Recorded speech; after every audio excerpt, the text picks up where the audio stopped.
काज़ी अहमद भट्ट सां यूनिवर्सिटी जे पॉइंट ऐं वेन में ख़ौफ़नाक टक्कर, 3 ॼणा फ़ौत, 19 ज़ख़्मी थी पिया। ॻोठ सवाई राहो वटि कोहिड़े सबब शहीद बेनज़ीर भुट्टो यूनिवर्सिटी ऐं वेन में ज़ोरदार टक्कर थी पियो।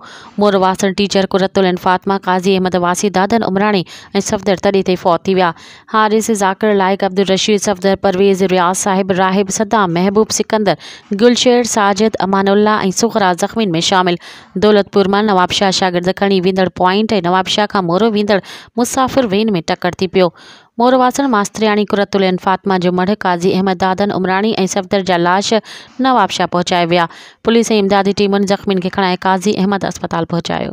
मज़ीद ख़बरनि ऐं तफ़सीलात लाइ विज़िट कयो असांजी वेबसाइट www.awamiNewsHD.com ऐं ॾिसंदा रहो अवामी न्यूज़ HD।